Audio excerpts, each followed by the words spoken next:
আগরতলা পুর নিগমের নতুন বোর্ড গঠিত হওয়ার পর শহরের পরিকাঠামো উন্নয়ন সহ নাগরিক সুবিধার দিকে ব্যাপক গুরুত্ব দেওয়া হয়েছে। সেই সঙ্গে আগরতলা শহরের বাজারগুলোর পরিকাঠামো উন্নয়নের জন্য বিভিন্ন শেড সংস্কার করা হচ্ছে। পাশাপাশি নতুন নতুন শেড এবং মার্কেট স্টল নির্মাণ করা হচ্ছে। এর অংশ হিসেবে রাজধানীর এমবি টিলা বাজারের ব্যবসায়ীদের সুবিধার কথা চিন্তা করে শেড নির্মাণ করা হচ্ছে। এই নির্মাণ কাজ কেমন চলছে তা সরেজমিনে খতিয়ে দেখার জন্য সোমবার পরিদর্শনে গেলেন আগরতলা পুর নিগমের মেয়র দীপক মজুমদার। এদিন তার সঙ্গে জোনাল চেয়ারম্যান, কর্পোরেটর, ইঞ্জিনিয়ার সহ অন্যান্য আধিকারিকেরা ছিলেন। যে সংস্থাটি এই নির্মাণ কাজের সঙ্গে জড়িত তাদের আধিকারিকদেরকেও এদিন ডেকে নিয়ে আসা হয়।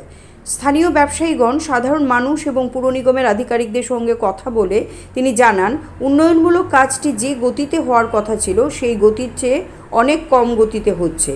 যদি তারা সময় মতো কাজ শেষ না করতে পারে তাহলে বিকল্প চিন্তা হিসেবে অন্য কোনো সংস্থাকে দিয়ে কাজ করাতে বাধ্য হবেন বলে স্পষ্ট জানিয়ে দেন মেয়র। টিলা বাজারের আমাদের কনস্ট্রাকশনের কাজ শুরু হয়েছে, তো এটা দেখার জন্য আমরা এসেছি কতটা এটার অগ্রগতি কাজের। তো আমরা দেখলাম আমাদের সঙ্গে আমাদের জোনালের চেয়ারম্যান আছেন, অভিজিৎ মল্লিক আছেন, এই এলাকার যিনি কর্পোরেটর অলোক রায় মহোদয় আছেন, আমাদের একজন ইঞ্জিনিয়ার জয়দীপবাবু সহ আমাদের সমস্ত আধিকারিকরা আছেন।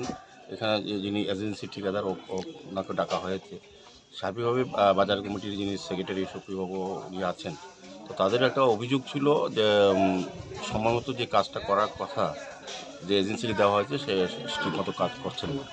তো আমাদের কর্পোরেটরও আমাকে বলেছেন, এখানে যারা ইঞ্জিনিয়াররাও তারা আলোচনা আমরা করেছি, বিভিন্ন সময় দেখেছি যে কাজের গতিটা যতটা হওয়া উচিত ছিল ততটা করা হয় না। তো আমরা সেই ব্যাপারে বাজার কমিটির সঙ্গে আজকে আলোচনা করেছি, সম্মুখ আমরা সুপারভিশন করেছি। আমরা ভিজিট করার পর আমরাও লক্ষ্য করেছি যে এজেন্সি যাকে দেওয়া আছে সে ঠিকমতো কাজ যতটা করা উচিত ছিল এই টাইমের মধ্যে, নির্দিষ্ট সময়ের মধ্যে সেই কাজটা করা হয়নি। তো ওনাকে বলা হয়েছে নির্দিষ্ট সময়ের মধ্যে কাজগুলি শেষ করার জন্য। যদি না পারে আমরা পরবর্তী ব্যবস্থা গ্রহণ করবো। আমরা চাইবো, যার কারণ মাননীয় মুখ্যমন্ত্রী ভূমি পূজা করে আনুষ্ঠানিক উদ্বোধন করেছিলেন। এটা টাইম মনে একটা প্রোগ্রাম ছিল আমাদের। এটা আমরা যে কোনো মূল্যে দুর্গাপুজোর আগেই ব্যবসায়ীদের হাতে তুলে দেওয়া হবে, এটা পরিকল্পনা আমাদের আছে। সেই মতোই আমরা কাজের চেষ্টা করছি। আমাদের ইঞ্জিনিয়ারদের আমরা নির্দেশ দিয়েছি, বলা হয়েছে তারাও দেখবেন। যদি এজেন্সি সে পর্যন্ত কাজ না করে তাদের প্রতি কোনো দুর্বলতা প্রকাশ করার কোনো সুযোগ নেই, বলা দেওয়া হয়েছে। ওদেরকে সরিয়ে অন্য কাউকে দিয়ে কাজটা করবো। আমাদের টার্গেট পুজোর আগে আমরা বাজারটা এই যতটা কাজ করার এটা আমরা হ্যান্ড ওভার করবো। CRI TV, channel for news and entertainment.